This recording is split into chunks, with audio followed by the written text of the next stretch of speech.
Era o 5º dia do 4º mês do 30º ano, e eu estava entre os exilados, junto ao rio Quebar. Abriram-se os céus, e eu tive visões de Deus.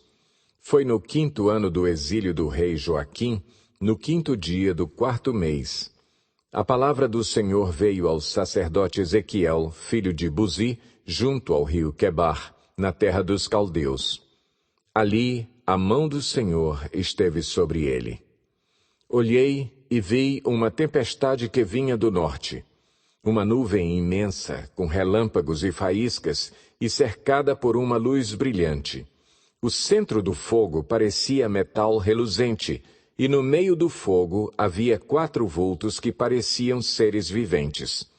Na aparência tinham forma de homem, mas cada um deles tinha 4 rostos e 4 asas. Suas pernas eram retas, seus pés eram como os de um bezerro e reluziam como bronze polido. Debaixo de suas asas, nos 4 lados, eles tinham mãos humanas. Os 4 tinham rostos e asas, e as suas asas encostavam umas nas outras. Quando se moviam, andavam para a frente e não se viravam. Quanto à aparência dos seus rostos, os 4 tinham rosto de homem, rosto de leão no lado direito, rosto de boi no lado esquerdo e rosto de águia. Assim eram os seus rostos. Suas asas estavam estendidas para cima. Cada um deles tinha 2 asas que se encostavam na de outro ser vivente, de um lado e do outro, e 2 asas que cobriam os seus corpos. Cada um deles ia sempre para a frente. Para onde quer que fosse o espírito, eles iam, e não se viravam quando se moviam. Os seres viventes pareciam carvão aceso, eram como tochas. O fogo ia de um lado a outro entre os seres viventes, e do fogo saíam relâmpagos e faíscas. Os seres viventes iam e vinham como relâmpagos. Enquanto eu olhava para eles, vi uma roda ao lado de cada um deles, diante dos seus 4 rostos. Esta era a aparência das rodas e a sua estrutura. Reluziam como o berilo. As 4 tinham aparência semelhante. Cada roda parecia estar entrosada na outra. Quando se moviam, seguiam nas 4 direções dos 4 rostos e não se viravam enquanto iam. Seus aros eram altos e impressionantes e estavam cheios de olhos ao redor.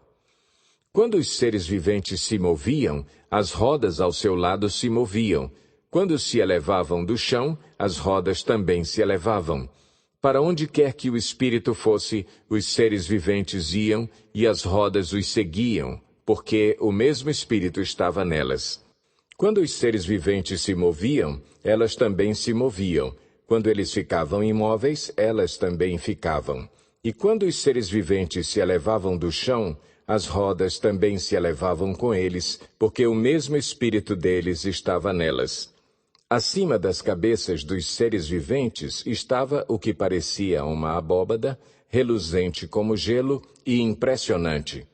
Debaixo dela, cada ser vivente estendia 2 asas ao que lhe estava mais próximo e, com as outras 2 asas, cobria o corpo. Ouvi o ruído de suas asas quando voavam. Parecia o ruído de muitas águas, parecia a voz do Todo-Poderoso.